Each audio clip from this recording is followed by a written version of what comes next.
Sibulise abazalwane bonke egameni lenkosi yethu Yesu Kristu. Abantu babhale bathi amen bonke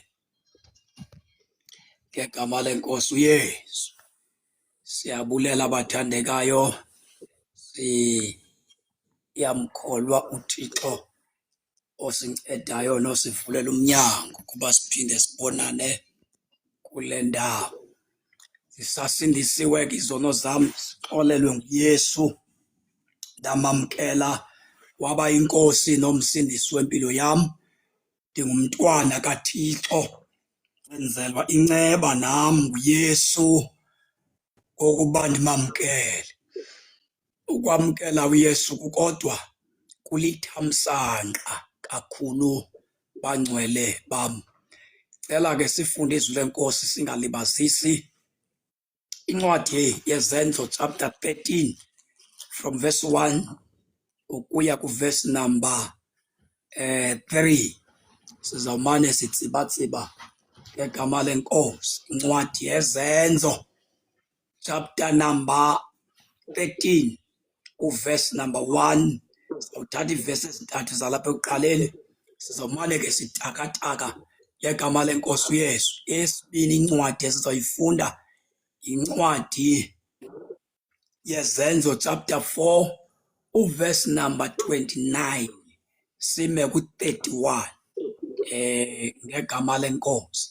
Sizamane ke sizithathe ezivesi nganye ukwenzela uba sicacise. Namhlanje ndifuna sithethe kakhulu ngendima yomthandazo. Njengoba besithetha ngezipho zikaMoya Oyingcwele nje, sisaqhubeka nokutshila indaba ye-gift of the Holy Spirit, ukuthi yini engandenza ndizazi ukuba kahle kahle mna yintoni le uThixo andiphe yona eyokunceda endlini yakhe uThixo. Ndisibona kanjani isipho uThixo andiphe sona. Okwesibini, ukuze sisipho silapha kum sibe effective, sisebenze, sifanishine bazalwane, yintoni engandenza sikwazi uku-operator esi sipho uThixo andinike sona. Ngoko ndifuna ukuthetha ke ngaloo nto yoba sincedwa yintoni ukuze sifike lele ekuqondeni uThixo uba undiphathise ntoni. Ngoba xa uke wazazi uba uphathiswe ntoni, uyayeka uba confused xa ukhonza inkosi. Number 2, uyayeka ukusola abantu. Number 3, uyaphuncuka ukuba iprogram yakho ixhomekeke esontweni. Into ekwenza ukhonze uThixo kukuzazi ntoni.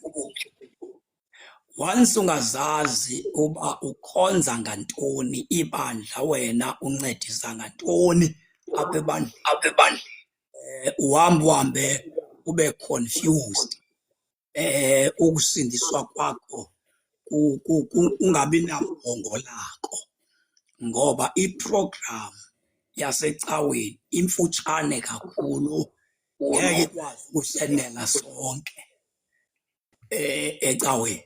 Kodwa iprogram yobukumkani bukaThixo ibanzi, iphangalele kakhulu. Akekho ngathi akananto yakwenza ebukumkanini bukaThixo. Ecaweni ambalwa abantu abasebenza ecaweni, ebukumkanini baninzi kakhulu. Ndifuna ke sijonge, ngoba xa umntu esindiswa siye sithi 5 izinto ekufuneke azigcine, azenze ezo zinto. Sithi into yokuqala efuneka uyibambe xa usindiswa, thandaza. Mna ke sithethe ke ngomthandazo uba ubaluleke ngantoni umthandazo. Thandazo lo ubaluleke ngantoni, ngoba umthandazo ubalulekile. Abantu abanintsi abasindisiweyo babetheka emthandazweni. ukuze bangafikeleli kwinto uThixo ababizele yona. Number 2, abantu abaninzi abahamba bachaneka kwindlela yokukholwa bafeyila emthandazweni. Umthandazo bazalwane bam, okokuqala yindlela yokunxibelelana noThixo. Ngaphandle komthandazo ayikho indlela yokunxibelelana noThixo. Once kungabikho unxibelelwano lomntu noThixo, okanye lo relationship obo budlelwane buqala nomntu, once ungakwazi ukunxibelelana naye lo mntu uqala ubudlelwane naye, obo budlelwane bakho bokuqala buhamba buphele phakathi. So nobudlelwane ke, ngoba xa usamkela uYesu uqala ubudlelwane bakho noThixo ngoYesu. Now funeka uba ke ngoku thandaza, dlelana, nxibelana nalo mntu ozibophelela kuye uba ufuna ubudlelwane naye. So iprayer ke yiloo nto. Number 2, umthandazo bazalwane yeyona ndlela esifellowshipa ngayo noThixo.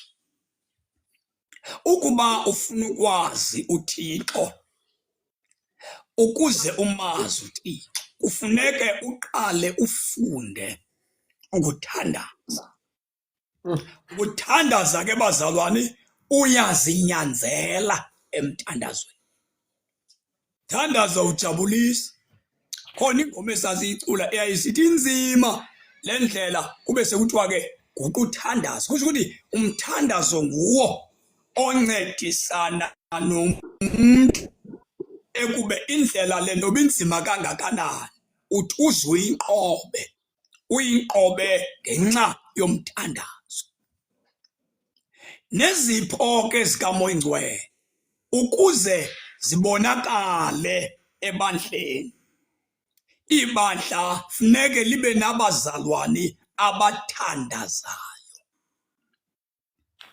Ukuze isipho sikaMoya Ingcwele apha kuwe sibonakaliswe, kufuneke kukhule kuqala ubudlelwane bakho noThixo. Bukhuliswa ke ubudlelwane bakho kukuthandaza. Ndicela ke sijonge le ncwadi yezenzo, chapter number 13, uverse number 1 wakhona sehle nayo. Siyifunde ke apha esiXhoseni. Ke kaloku ebandleni lase-Antiyokwe kwakukho abashumayeli nabefundisi. Ebandleni lase-Antiyokwe bekukho abashumayeli. Kusho ukuthi bezikho isipho sokuprofetha kweli bandla. Eli bandla belinabaprofeti lase-Antiyokwe. Bezikhona ezi zipho, zivelile, zibonakala. Ezi zipho bazalwane ayizozipho zokuba aba bantu besele beordeyinelwe ubufundisi bokuphatha ibandla. Zisebazalwanini.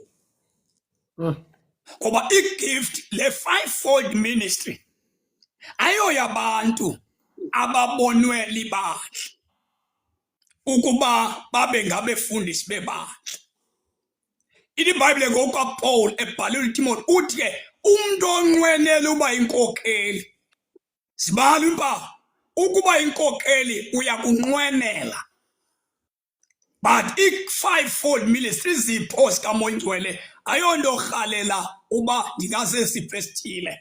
Uyaphiwa. Funeka ube nalo lona ulangazelelo loba uMoya Ingcwele akunike into yokukhonza uThixo, kodwa ayizi kuwe ngokokufuna kwakho.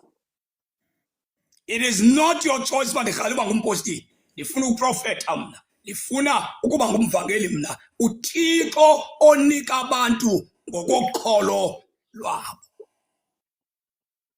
Na uthi ke lo mbhali kweli bandla lase-Antiyoko bekuqapheleke ezi zipho abashumayeli, oko kukuthi abaprofeti.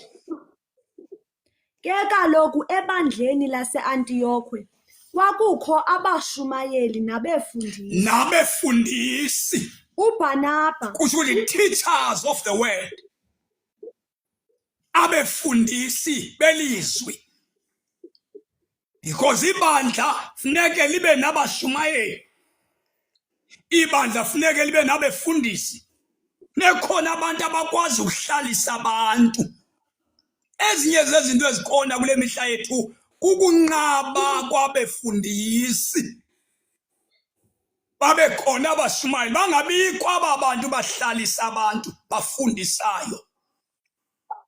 Umuntu uyafundiswa xa isindiswa, afundiswe indlela yokwenza izinto, afundiswe indlela yokuhlala, afundiswe indlela yokunxiba, afundiswe indlela yokuthetha, afundiswe sonke isimilo ukuze ibandla likaKristu lingahlazeki. Uhlaliswa phansi umuntu afundiswe. Umuntu trainwa nditsho nokuthandaza, afundiswe. Xa sibafundisa abantu bangafundiselwa icawe, bafundiselwe ubukumkani bukaThixo. Bekhona befundisi abantu abaphiwe isipho sokufundisa abantu. Namhlanje ibandla likaThixo liyinhlekisa because abekho abefundisi. Bakhona bona abantu abazibiza ngabefundisi, kodwa abanayo le power, le authority esuka kumoya oyingcwele to teach abantu how to live in the house of the Lord, how to carry the gospel. Na elibandla ke belinabefundisi, abantu abakwaziyo ukuqoqa abantu, abantu abakwaziyo ukudisiplina abazalwane, abantu abakwaziyo ukuthi hayi ayenziwa kanje, bafundiswe. Bebekhona ke kweli bandla lase-Antiyoko. kwakukho abashumayeli nabefundisi. uBhanaba, uSimoni ekwakusithiwa ngumnyamana. uBhanaba wayephakathi kwabo bantu, uSimiyoni wephakathi kwabo bantu, uLukiyo waseKirene, uManiyeni, abazalwane abaqatshelwayo into yoba banazo izipho. Uyabona bakho umuntu umnye pha, ngabazalwane bayabala ababepha kwelabandla benegifti ezahlukeneyo, kunye noSawule, ekuyikhonzeni kwabo bekhonza ke ibandla likhonza linezi zipho, bezila ukutya. bethandaza bezila ukudla, ngoba xa kukhonzwa funeke kuthandazwe, Umoya kuzilwe ukudla. uzila ukudla. Apha eBhayibhileni uyofumaniseka uba kuthethwa ngokuzila ukudla. Kubalwe ngoba iintlobo zokuzila ukudla ziyabalwa, ziyavela phaya. Ngoba funeka ibandla lithandaze, likwazi ukuzila ukudla. Ukuzila ukudla, bazalwane, lukholo.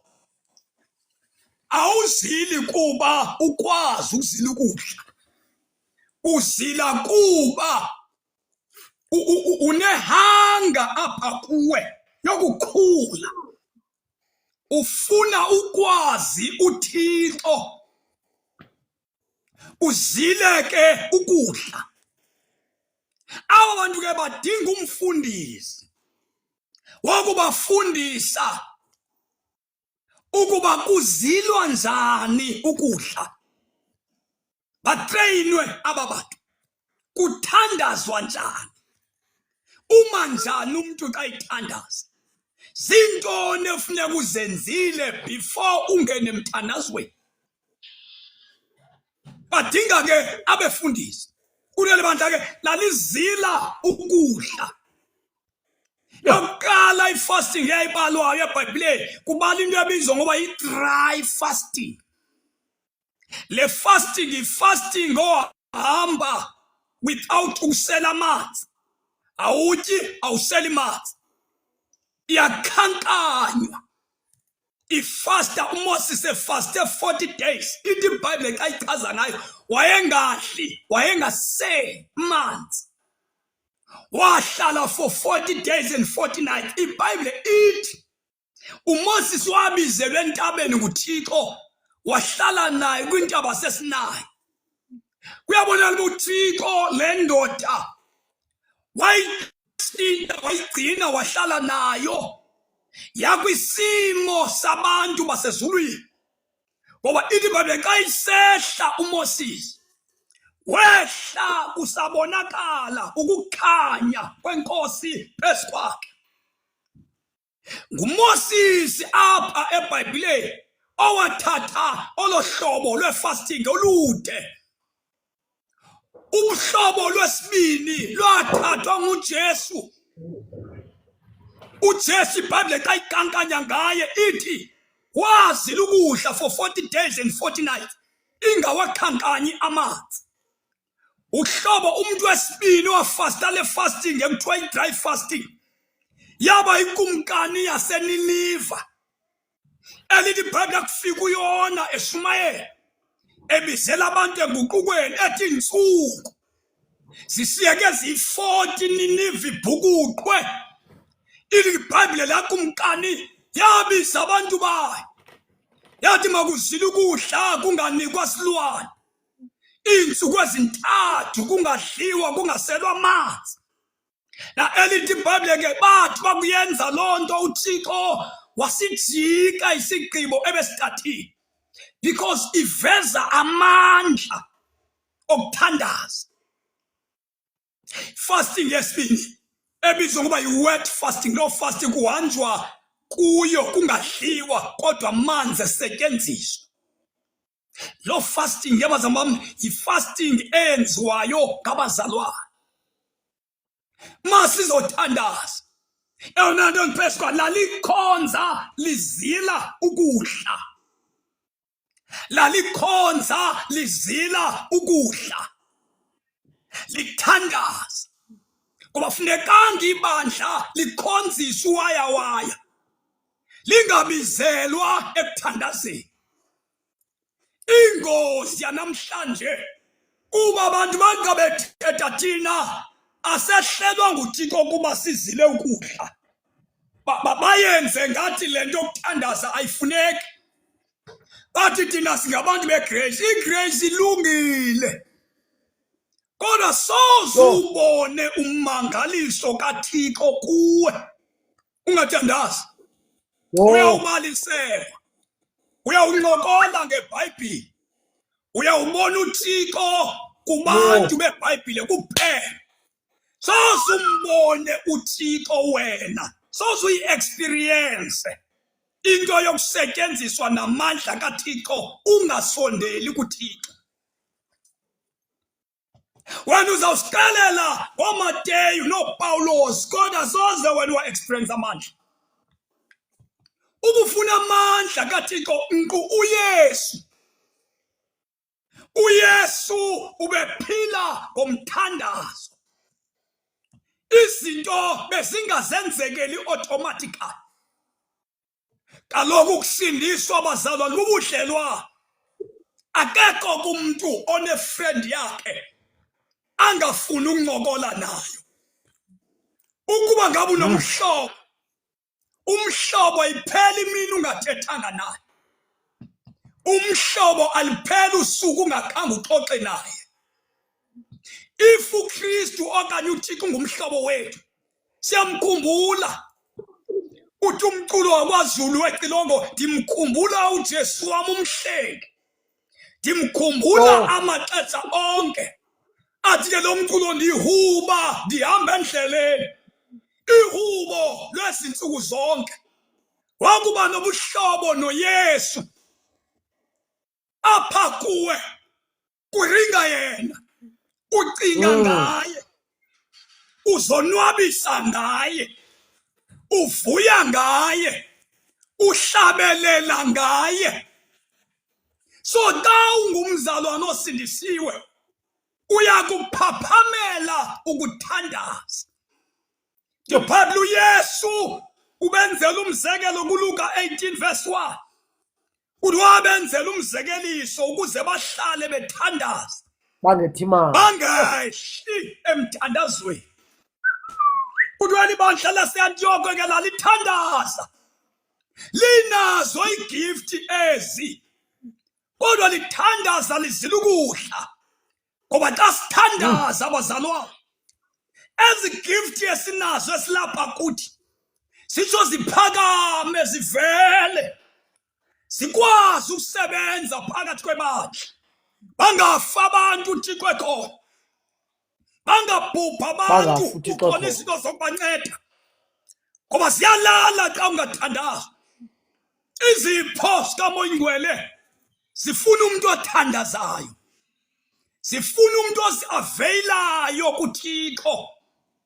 Into ebambe ibandla lanamhlanje kukubalekela umthandazo. Once sithandaze sizila ukudla, amandla kaThixo ayabonakaliswa. Kuthiwa ke neli bandla lalithandaza lizila ukudla, lithandaza lizila ukudla. Uyibambe i-dry fasting. Sidla ngo-advisor xa kukhona umfundisi unceda kule nto uba xa ibandla likhonza linesipho sobufundisi, umfundisi uyalifundisa ibandla. Sidla ngo-advisor xa sifundisa nge-dry fasting. Sithi kuwe, thatha iintsuku zibe 3 ungadli ungaseli manzi, ungedluli kweli lesithathu uMoyingwele engatshongo, because amanzi ungasurvive xa uwasela. Noba ungangatyi inyanga yonke, amanzi angawugcina umzimba wakho ufanishina xa ekhona. Naw sidla ngokunika ubulumko kwabantu ukuthi ungayitsibeli indaba yokuzila ukudla ungaseli manzi. uMoyingwele engatshongo kuwe ngokuvakala bathatha iintsuku ezingapha kwe-3, ngoba iBhayibhile emphasiza ivelisa kakhulu iintsuku ezi-3 zokuzila ukudla ungaseli manzi. Abanye ke abantu bayakwazi ukuthi xa bekufundisa bakuxele into yoba kukho ifasting enamandla kunenye. No. Ifasting okanye uzilo lokudla lukholo. Ungazila ukudla ungaseli manzi, ungadli, kodwa iziphumo zakho zingabonakali. Because uma uzila ukudla ungaseli, kufuneka zibe 3 ezintsuku ungaseli manzi. Uba zithe zane, zanhlanu, zanthandathu, umzimba wakho unganako ukulimala, unganako ukuchaphazeleka. Kodwa uba ngaba nguYesu okanye uMoyingwele lo uthethe kuwe ngokuvakalayo, ngeke wenzakaliswe. Mayingabi yomizwa likwenza ufast 10 days ungaseli manzi. Mayingabi ngomntu okunyanzela ekuzileni ukudla ungaseli manzi, kodwa mayibe ngumoya oyingcwele othetha kuwe ngokucacileyo. Subona abantu bezila ukudla bengaseli manzi, urhalela ukwenza into abayenzayo, because iBhayibhile icacisa ngokucacileyo xa ithetha ngesifasting. Yesibini, fasting usela amanzi, ungawasela amanzi. Kule fasting yesibini sisela amanzi qha, asityi sisela amanzi kuphela, because uma usela amanzi umzimba wakho ngeke ube na problem noba udlanga ithuba elide. Xa abantu bekhala ngo-21 days fasting, silindele abo bantu babayawasela amanzi, because xa ungaseli manzi uzawuthandaza. Uthi usathandaza, uthi xa ubuya ubhubhe, ubulawe bubukhelesi nokungaqondi. Now siyafundisa kumfundisi, uyadingeka abekho ebandleni so that atitshe abantu indlela yokwenza izinto zikaThixo. Ngoba xa usuka uba uthandaza awuvele uthathwe ngumoya xa uthandaza. Funa niyazi loo nto, awuthathwa ngumoya uthandaza, kuqala wena. Uthandaza unguwe. Hey, awungeni emoyeni ufika nje, uyajoyinwa. Yey. Yindlalo le yabantu ofike beqa beziye emthandazweni, afika angene sengene emoyeni ye. Umthandazo uqalwa nguwe. Yiyo le nto kuba nzima ukuya kuwo, uqalwa nguwe umthandazo. Ujoyinwe xa ufika emthandazweni. Umoya Ingcwele awuthathele kuye umthandazo. Awuthathele ke ngomthandazo apha kuye. Akwazi ke ngokuba umoya Ingcwele aqhubekise wena, asiqali thina. Akuqali moya. Singena, sithandaze, sijoyinwe, sithathwe ngumoya. Kufana nasenkonzweni. Njengoba kwindlela yokungena yokuqhuba ibandla nje, yinto yoba sifika singabantu, kube khona indlela yokungena. Then umoya Ingcwele athi take over, ethatha imicimbi wenkonzo. Ukuba ngaba singathi masiyekele umoya kube njalo, singayibona into yokulawulwa ngabantu ngemizwa yabo. Now, xa sothandaza, umthandazo ubaluleke kakhulu. Kakhulu. Lezi zinto zokuthandaza zibaluleke kakhulu. Akekho umuntu ongaphumelela kwiministry okanye ekusindisweni engathandazi. Akekho umuntu ongamethemba uThixo engathandazi. Akekho umuntu ongakwazi ukumelana noKristu nokuqhubeka nevangeli leholiness engathandazi. Umthandazo owenza ibandla likwazi ukuphila iholiness. Ibandla boyika abazalwane, kusuka izinto zasemzini, abantu bahlambuluke, abantu bakhulula izinto ebebefike nazo zingenabuthixo, besenziwa yipresence kaThixo phakathi kwethu.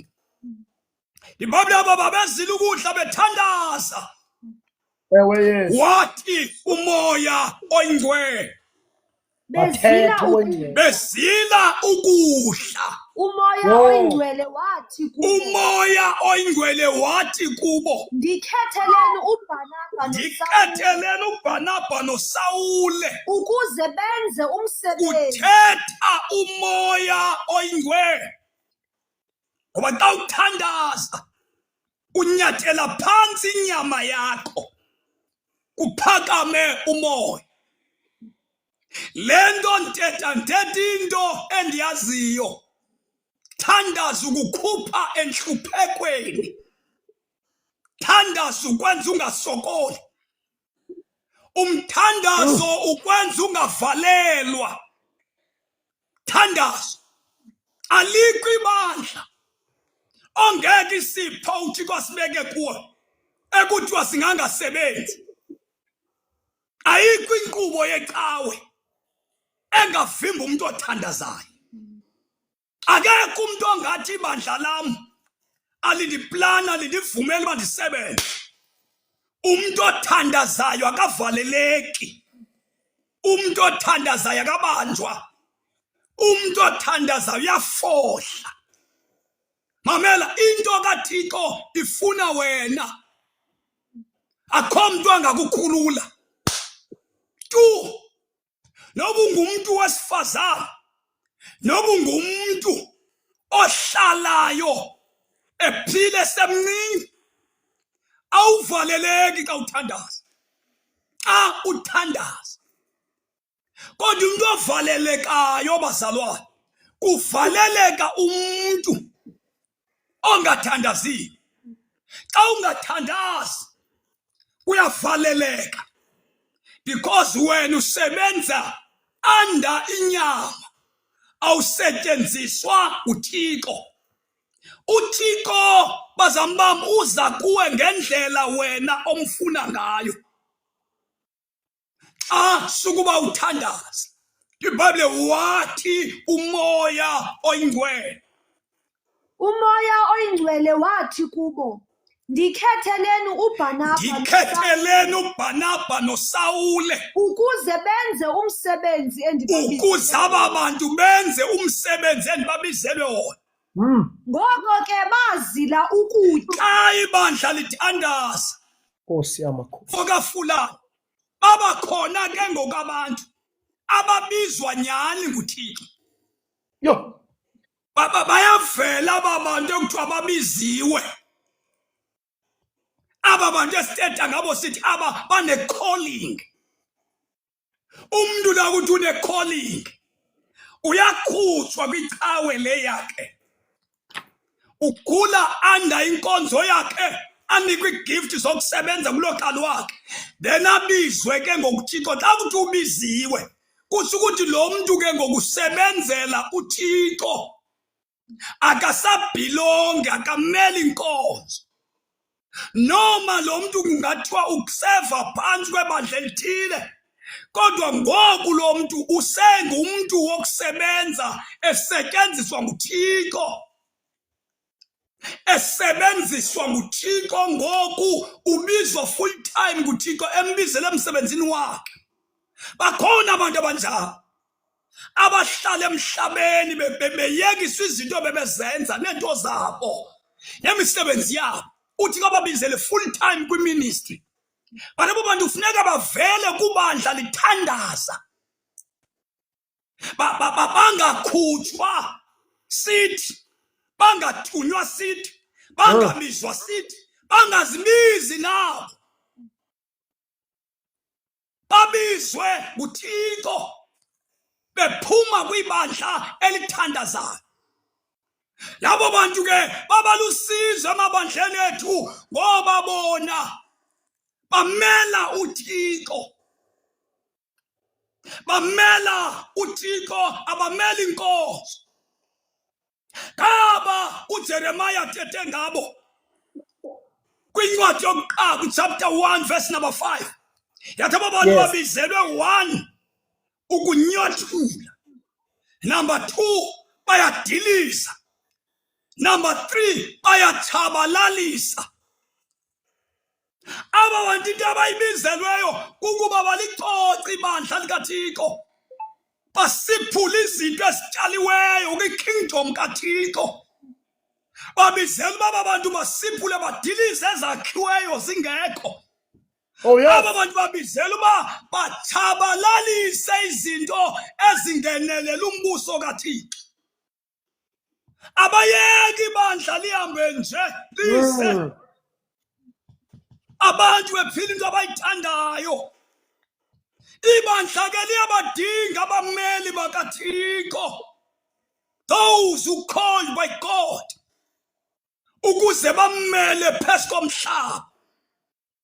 Abazicengezeli bantwini, abadayisi ngevangeli. Aba bantu ngabantu abaphila kweli lizwe besiphula, bemelana nezinto uThixo angazithandiyo.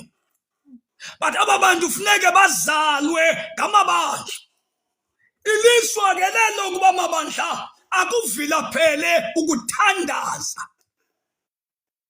Namhlanje emabandleni kunzima ukuba kubizwe lento kuthiwa yiprayer, lithandaza ibandla, kugqabhuke izipho zikaMoyingwe, zifanisile izipho emabandleni. uMoyingwe lathatha indawo yakhe ngoba aba bantu abalapha enkonzweni bayafumaneka. Ilishwa lelo abantu abakhonza ezicaweni emakhaya bathandaza. Abantu ba-powerful xa befika phambi kwabantu abanalo ithuba noThixo. Emakhaya baphila into abayithandayo, abanaziguqo, abananto banayo emakhaya, beza be-empty, benethemba lokufumana uThixo enkonzweni. Ngeke umthole uThixo ecaweni ngoba aba bantu abaleqa ecaweni bafana nawe. Fanelekile into yoba uyiqaphele indlela ophila ngayo apho uhlala khona, ukuze xa sifike enkonzweni sifike nento ebesiyenza emakhaya. Na umthandazo ke ubalulekile bazalwane. Nguwo ozala izipho emabandleni. Ukuba kuthandazwa, akuthandazwa, awukho umphumela. Sizawuphelela ekushumayeleni igama likaYesu elinamandla. Ngeke siwabona amandla eligama likaYesu. Intambiso bazalwane, le nto kuthiwa yi-anointing, anointing. I-anointing le ifunyanwa emthandazweni. Intambiso ifunyanwa emthandazweni. Ukuba ngumuntu ongathandaziyo uzawusokola. Usokola kakhulu, kakhulu, kakhulu. Uba kona ungumshumayeli, ungumuntu owabizwa nguThixo, ungumuntu ohambisa indaba ezilungileyo, wena uzaba ngumuntu ofana nomuntu ohambe ecela. Uzawucela. Uzawucela, uzawuxhomekeka. Ndithetha ndithi nabantu, ndithi ngawungumzalwane oshumayelayo, usithi ubiziwe. Sudayisa ngecalling. Uqathwe yicawe. Okwesibili, ingozi yamabandla asindisiweyo yile yokuba bangazi into yoba xa kuthiwa kufuneka ii-leaders emabandleni, ii-leaders zamabandla zingangabi aba bantu ekuthiwa ngabe-calling. Xa uzawuba ngumfundisi ebandleni, ubungayidingi ubizwe xa uzokhokela ibandla. iBhayibhile ibeke yacaca, onqwenela uba inkokheli mabe yindoda enomfazi mnye, onqwenela ukukhokhela. Onqwenela ukukhokhela mayibe yindoda emfazi mnye. Siyabalwa, uyanqwenela ukuba ngumfundisi. Ungangumfundisi ungena calling, ube ngumfundisi wenkonzo. Babe kuvunyelwa kanjalo, besingazungena kwitrap yabantu abaye bathi babiziwe bengabizwanga. Then bangabi nayo. Bavunyelwe futhi into yoba bakhokhele ibandla, besebenza, bephangela. So that ingabikho le noise yokuthi umuntu xa ingumfundisi alwele imali angayitholi ecaweni. Avunyelwe into yoba bhuti une-potential yokukhokhela. So uyeka umsebenzi. Because abantu abayekiswa umsebenzi nguThixo ngababizwe nguThixo. Abo bantu ababizwe nguThixo ke bazawukondliwa nguThixo. Umfundisi angabhatalwa yicawe, kodwa funeka ebengayinqwenelayo. Angafakwe ekoneni ade axoke athi ubiziwe engenabizo. Because abantu ababizwa nguThixo banikwa ipower yokumelana neengozi zobizo. Abantu ababizwe nguThixo banikwa ipower yokumelana nendlala. Abantu ababizwe nguThixo ngabantu abakwazi ukumelana nezimo ezingekho lula. Because they called by God. Nempumelelo yabo, nokuphila kwabo, nestandard se-living yabo, depending kuluba bizileyo. Kodwa ngenxa yoba abantu abaninzi amabandla ethu efokase kwinto ethu umuntu ozokhokhela ibandla ngobiziweyo, engayinikanga le platform yoba if you feel into yoba ndingalikhokhela ibandla unale potential, uphinde ube yindoda ekwazi ukuhlala kuhle nomkayo, indoda ekwaziyo ukunakekela abantwana bayo, indoda engadivosanga, indoda enoxolo ekhaya. Ziyabalwa izinto zomuntu ongaphatha ibandla. But i-calling yona awungeni ngoba uqualify. uThixo kubiza ungenanto okwazi ukuyenza. Akunika amandla okuphila into ayifunayo. Na iprayer ke bazalwane yenza kuzaleka abantu abagcenyweni. Those abazothwala indaba ezilungileyo. Basinika abantu bengadayisi ngevangeli. Ivangeli bazalwane bam ayonto yokuba sishishine ngayo. Tumpali thandazana zisala intswelo zenu ngomthandazo kuThixo. Kusho ukuthi umthandazo lo uyasikhulula ekuhluphekeni.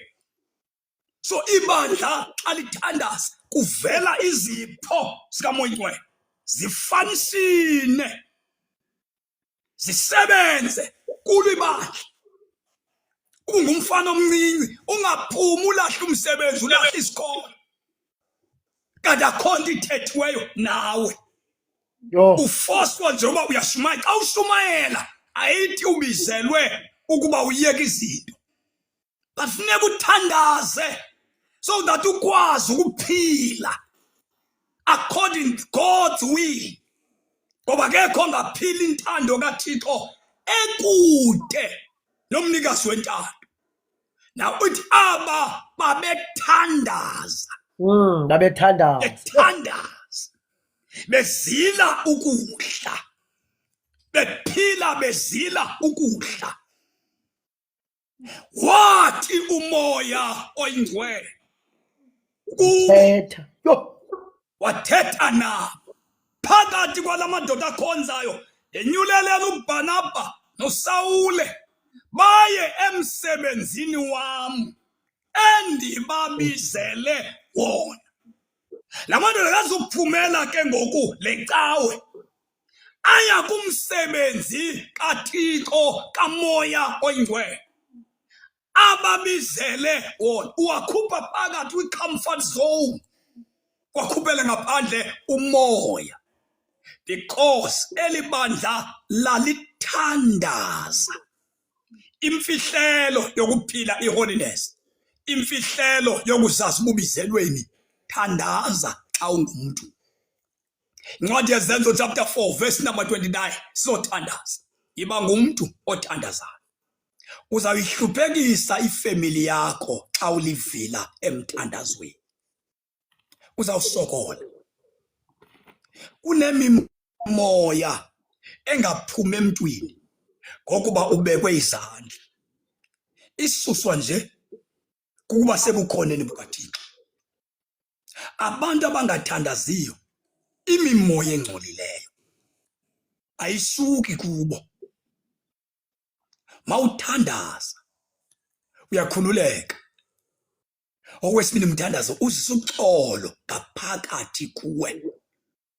Thandazo. Thandazo uyamhlambulula umuntu.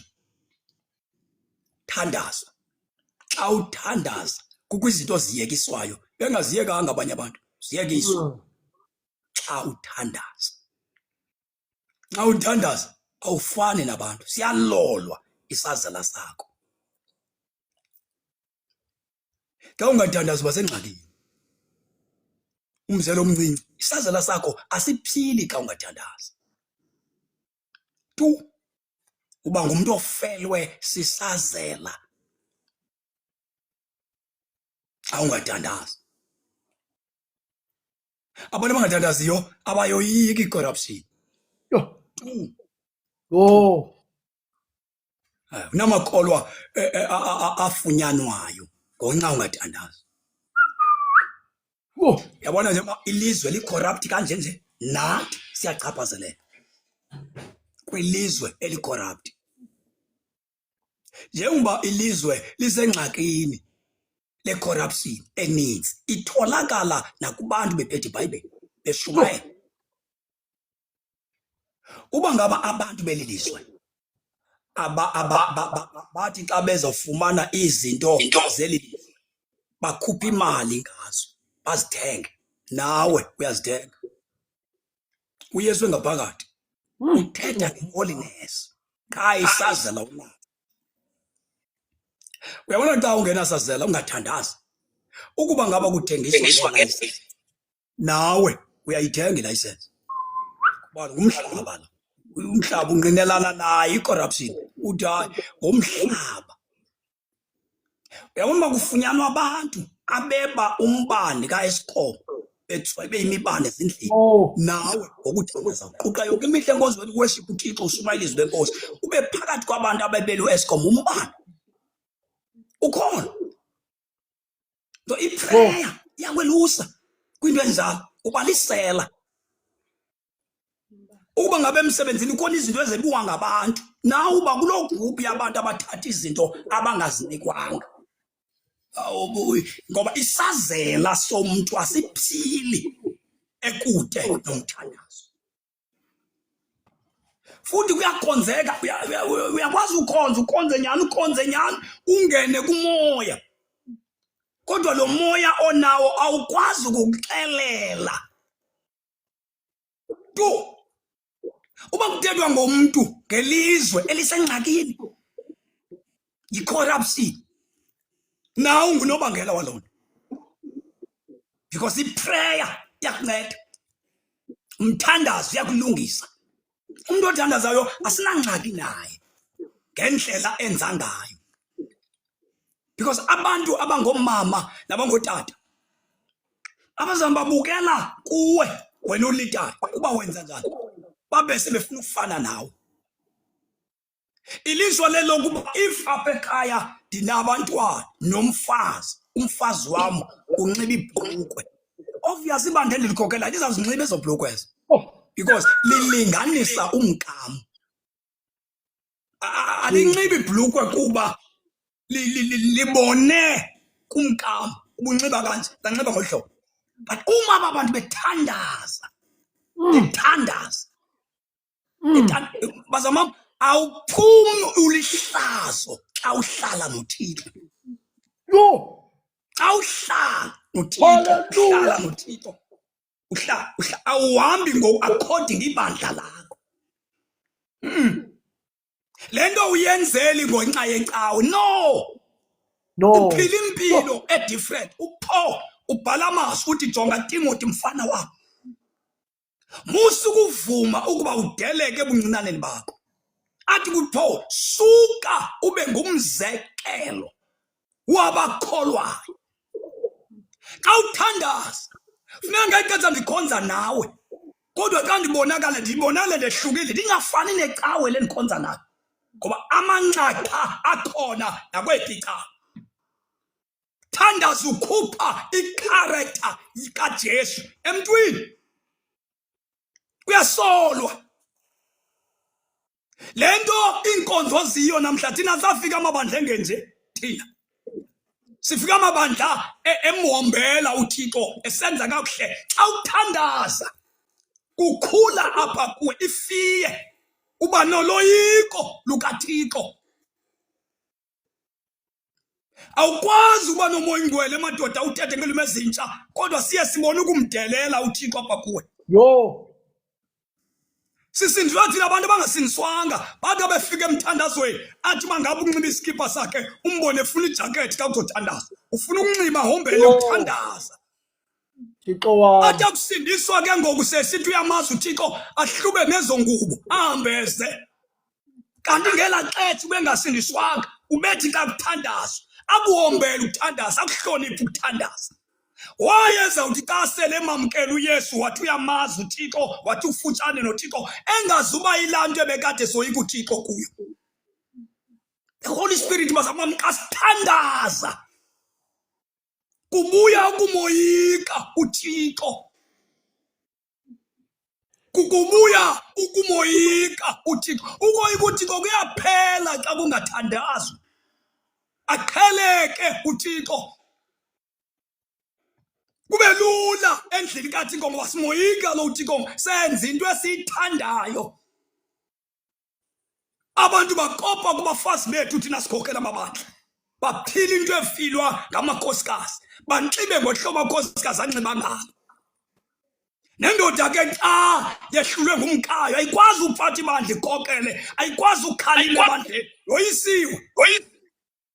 Now sidinga abazalwane, sidinga omama, sidinga intombi, sidinga abafana, sidinga otata abafuna uThixo. Kuyathandazwa, ayizenzekeli bazama uyasaveyila. Thixo ndikuyelo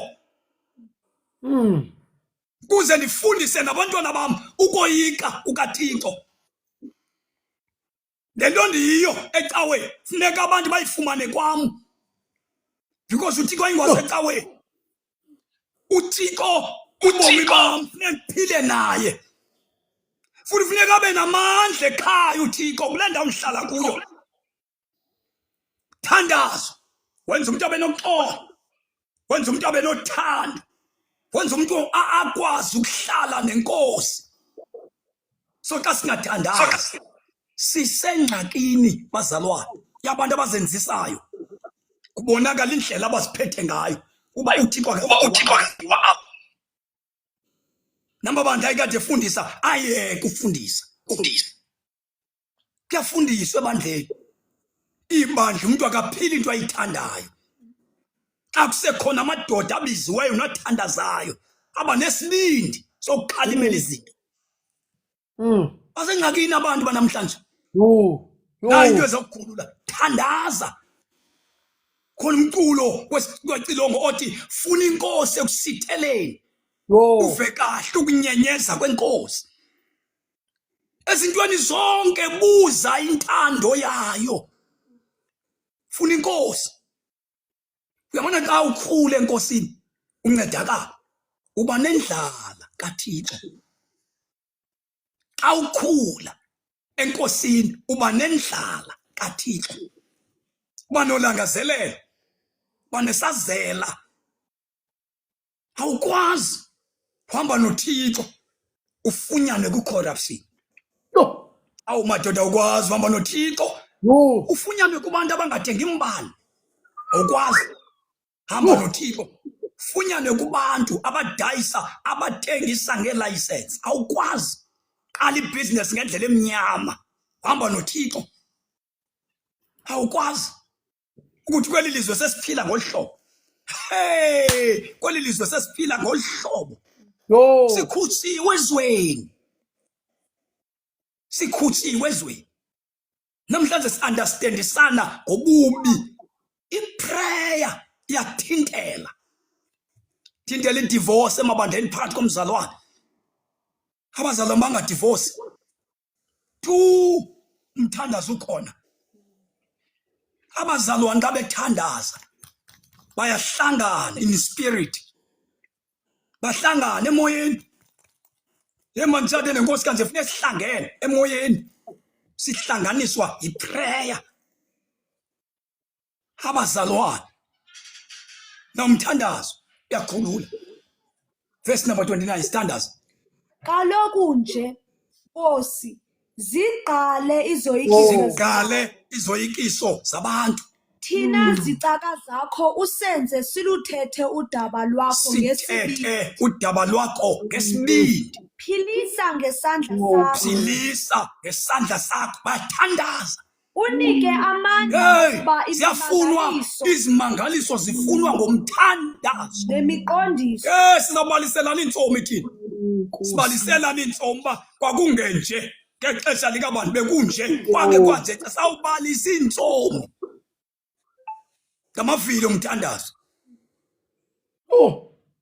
Thandazo. Ukhulisa ukholo. Umkholo uThixo. Umkholwe uThixo umkholwe. Umkholo uThixo.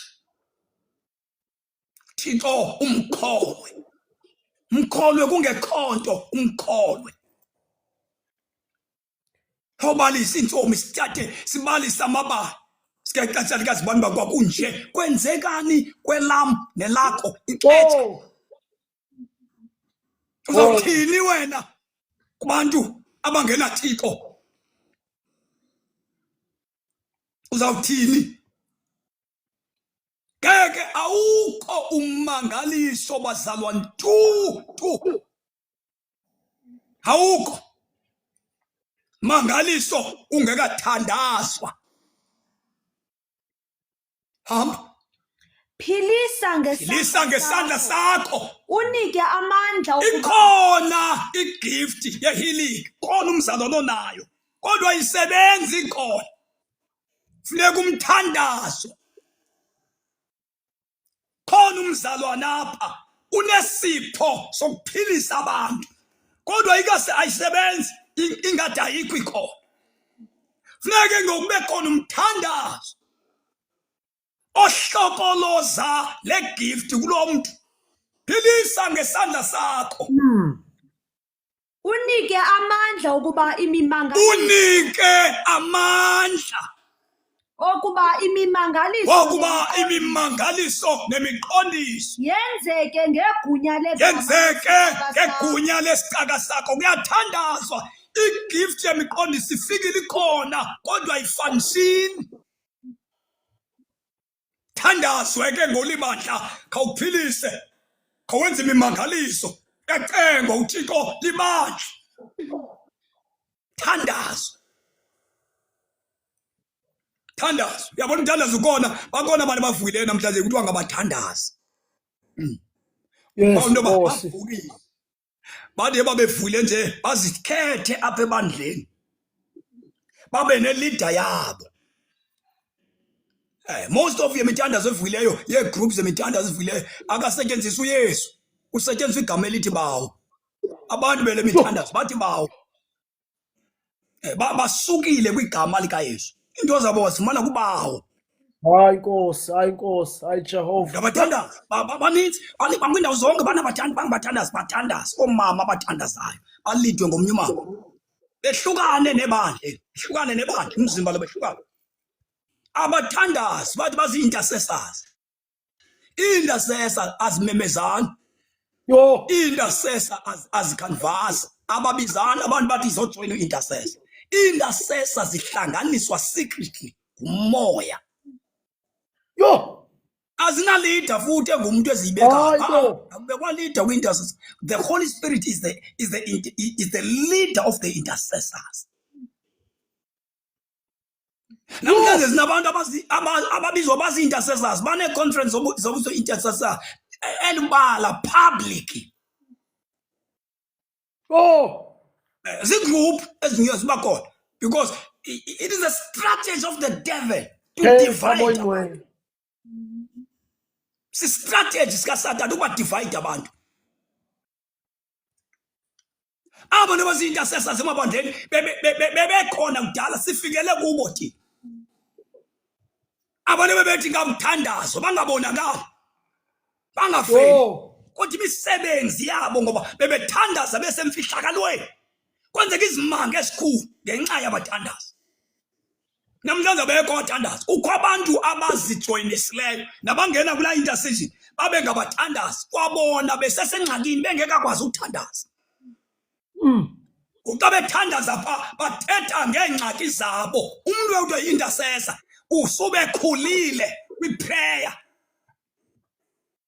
uba yedwa athandaze yedwa, enyuke akonethwe nomntu waseRhawutini engazange ayisoshomi esifakana kwi-intercessor. yo. Asingeni ngoba siyazana futhi ayikho igroup apho izawumenyeza kume public kuthiwa nanga abathandazi. No, abathandazi ngabantu bamfihlakalo. Umfundisi alibiza ibandla, bazalwane ule veki yonke liyathandaza ibandla, lifuna ubuso bukaThixo. Zininzi intercessors kodwa zifakana tu because ezi zikhona zifuna ukuphakama. Umuntu othandazayo akafuni ukuvela, umuntu othandazayo akanamabhongo, umuntu othandazayo bazalwane bam akafuni ukwazi indaba. Now we need ibandla elizobuyela endaweni, sibe si-leaders esifuna umthandazo, sibe ngabefundisi abanxanelwa ukuthandaza, sibe ngabavangeli abanxanelwa ukuthandaza, sibe si-worshippers ezithandazayo, so that uThixo alikline ibandla. Into ezininzi ezingeneleleyo kukungathandazi. Oh bazalwane bam, siyaphela isazela. Uyafa esazeleni, uyiqhela inkonzo. Bengumzalwane ophila enenzonda ebambene nabantu. Uphile ubambene nabantu. Uzile ukudla ubambene nabantu. Ngoba xa kuzilwa uba khona kodwa ungathandazi. Kufuneka ube ngumuntu othi xa izilile thandaze. Uyahlambuluka. Uyakonfessa xa uye emthandazweni. umthandazo uyakunyanzela ekuhlambulukeni. Umthandazo Oh, thandazo. ayikho into engamelana nawe xa uthandaza. Ayikho. Ngeke uhlupheke, ngeke usokole, ngeke ulambe. Ngeke. Ndingumuntu ophile naye uThixo. Le nto ndithetha nayo andithethi ntsomi, ndithetha into endiyaziyo. Ndisindiswe mna ndangayophangela kuba ndabizwa nguThixo. Ndafumana ubizo, i-calling. Ndaxelelwa futhi nguThixo uba nantsi indlela ozophila ngayo. Mna ndabizwa nguThixo. Ukumisa kwami itente ndingafuni imnikelo xa ndiqhuba imvuselelo ayonto ndayithandayo. Ndayixelela uba ndiyenze. Kusukela ngo-2000 ndimisa itente. Ndazimisa ezo tente, ndizimisa kodwa ndiqesha itente. Kuthiwe mandiyoyiqesha kungekho mali, ndihambe ndiyoyiqesha. Ndimisa itente, iqeshiwe. Kufika usuku lokwethula kwetente, ibhatalwa itente ngulo bethe mandiyoyiqesha. Because eyona nto ebalulekileyo, must pray, thandaza. Xa uthandaza utsho ulazi ilizwi likaMoya Ingcwele, umazi uMoya Ingcwele. Uwazi imimoya xa kuthetha amadimoni. Hey, ngoba amadimoni xa ithetha na akufaka engxakini nasehlazweni. Ever since ndenza loo nto yokumamela uThixo, thandazo zilukudla. Zazi into yoba unyaka ndiwuqala ndingayanga ukuhlala nenkosi. Namhlanje ndisayiphila loo nto. Awukwazi ukuphila ngaphandle komthandazo. Abantu abaninzi esasisindiswe nabo sikhula nabo balinyazwa kwi-ministries, balinyazwa emabandleni, baphela, basekhona basashumayela, bangabefundisi kodwa baphakathi kwizinto esake sasigaba. Baphakathi. Xa usindisiwe, hlala noThixo emthandazweni. Hlala noThixo emthandazweni. Indoda esafikela kuyo yasikonzisa thina. Wathi la tata kum wathi into ebangela uba ndibe nje nantsi bandibonisa imfihlelo. Imfihlelo andixelelwa yiprayer. Iprayer bazalwane.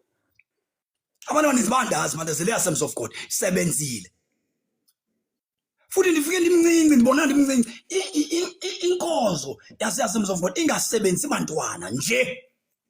Kodwa ivula iminyango iprayer.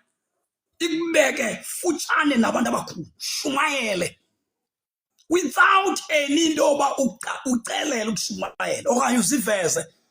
Iprayer. Iprayer bazalwane bam ungenza nantoni ngayo. Awuthakatheki mani xa uthandaza. Uvala izinto ekhaya.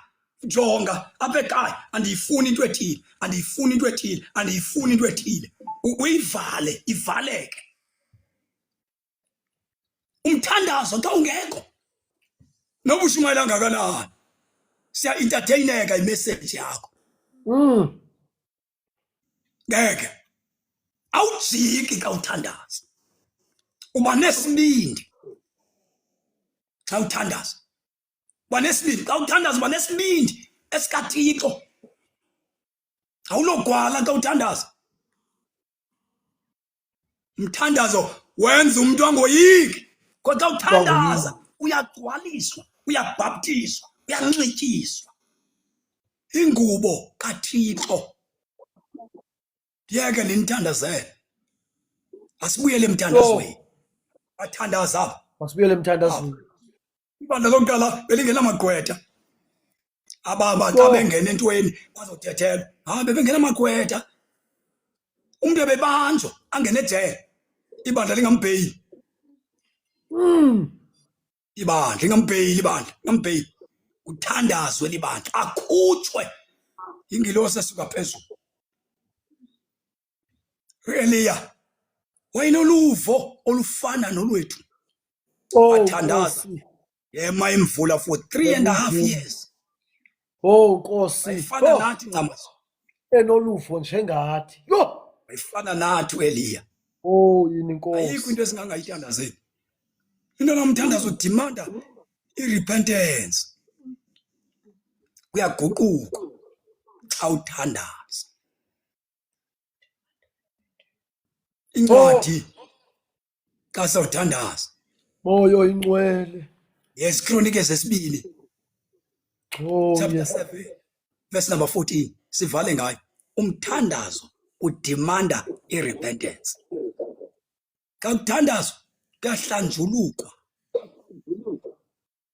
ziyaxelwa izono uyazingcwalisa awumfuni umuntu onamaqhinga umthandazo thandaza ufana nokushumayela ukushumayela ukuma phambi kwabantu kulula kakhulu ukuma phambi kwabantu kulula kakhulu wonke umuntu ufuna ukuma phambi kwabantu kodwa ukuma phambi koThixo kunzima Kronike zesibili chapter number 14 chapter 7 verse number 14 udemand irepentance ngeke ume phambi koThixo ungaguqwanga hawu inamaqhinga ngeke ume dada phambi koThixo honke amadoda namhlanje alahla abafazi ebengathandazi ngoba xa ungathandaza awunaxolo namagqubu xa ungathandazi ngeke sithandaze amadoda kwande amadoda alala nayo ngeke sithandaze kube khona amantombazana alala namanye sithandaza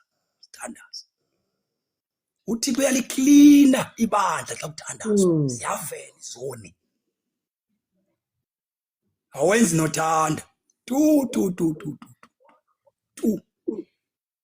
funda Ukuba abantu bam abo babizwa bantu ngegama bam lam uba ababizwa ngegama lam bathe bazithoba bathandaza bathandaza bendikhulu befuna ubuso bam befuna ubuso bam bazilahla xa iindlela befuna ubuso bam balahla iindlela zabo ezikhohlakeleyo khohlakeleyo ke mna ndiya xa kubaphulaphula kuthandazwa ziyalahla indlela uyesu abafundi bakhe bembona bethandaza bathi inkosi sifundise uthandaza wathi uyesu xa iqala yithandeni kanithandaza igama lam ukumkani bam ngomfika igama likayesu maliphathwe ngobungcwele that is umuntu othandaza funeka akwazi ukuphila i-holiness suthandaza ungekho ndaweni suthandaza ungabufuni ubungcwele suthandaza ungafuni ukwehlukana nezinto abantu bam ababizwa ngegama lam bathe bathoba ukuba abantu bam abo babizwa ngegama lam bathe bazithoba bathandaza bendikhulu befuna ubuso bam bazilahla iindlela zabo balahla iindlela zabo ezikhohlakeleyo emna xa kuthandazwa kuyalahla xa kuthandazwa kulahla iindlela ezikhohlakeleyo ke mna ndiya kubaphulaphula mna ndibeve ndisezulwini ndisixolele isono sabo ndixolele ke isono sabo ndilinyange ilizwi labo before anyange ilizwe uThixo uqale alungise wena uthandazayo uyabuywa ngoba izipho xa zikhona i-holiness ingekho ngoba xa ungekho umthandazo kwanda abantu abangekho ngcwele bashumayele bengekho ngcwele baxhaphaze ilizwe nabantu ngenxa i-holiness abanayo ukungoyika uThixo kuyaphela xa kungathandazwa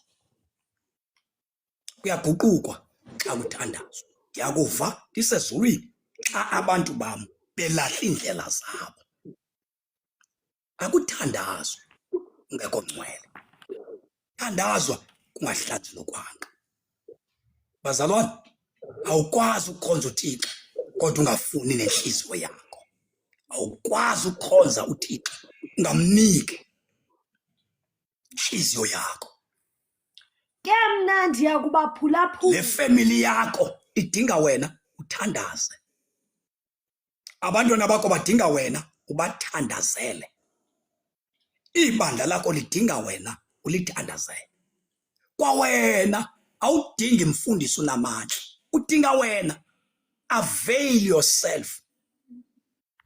Fumaneka kuThixo. Fumaneka kuThixo. Nansi into esiyilahlileyo. Nansi into esiyibeke emva.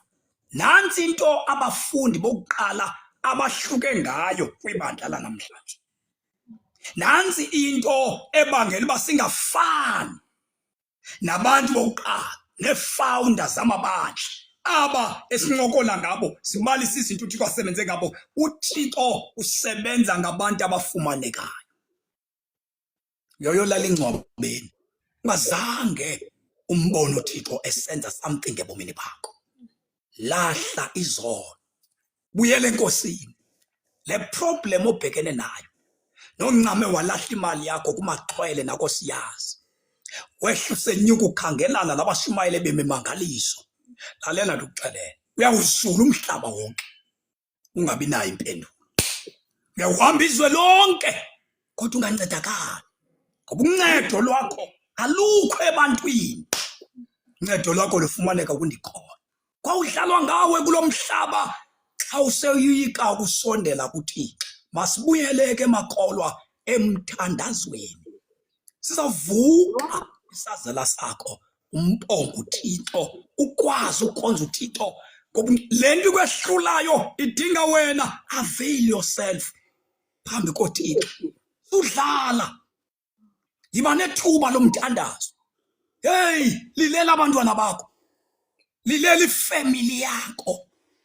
uThixo ayikho into emehlulayo tu. Asibuyele kuye ke ngomthandazo. Masivala amehlo ethu sonke ubonge izwi lenkosi. Bawolukileyo siyabulela. Siyabulela.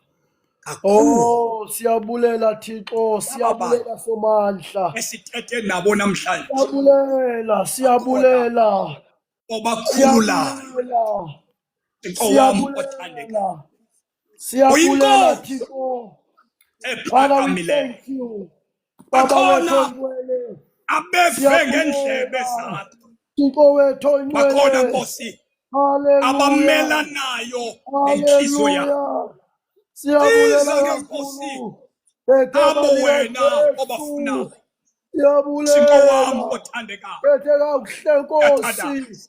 Siyabonga Asinako okwaneleyo Siyabonga kakhulu Thixo kodwa wami. siza kuThixo Egameni ophilileyo. leNkosi Yesu. Wabapha Siyabonga kakhulu abantu Baba. bakho babekufuna, Siyabulela. wabathambisa, Nkosi. wabanika amandla, bahlonitshwa Nkosi. kumhlaba.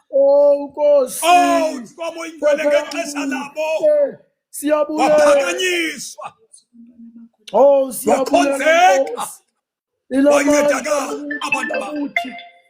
Sikudinga kakhulu Nkosi. Nanamhlanje ilizwe loMzantsi Afrika liyakudinga. Iindawo zethu ziyakudinga. Sidinga wena njengenkosi. Phela mhlekazi, ngegama lenkosi uYesu waseNazaretha. Father, we thank you. We glorify your name. Oh Baba, siyabonga. We love you, Holy Spirit. Thank you, Lord. Sisekwimo yokuthandaza. Sikwimo yokuthandaza. Awunokhula kuba ufumaneka ecaweni kanti awufumani. Babini abantu endizobathandazela. Isono, ukuhamba kakubi, ukungcola, ukungabikho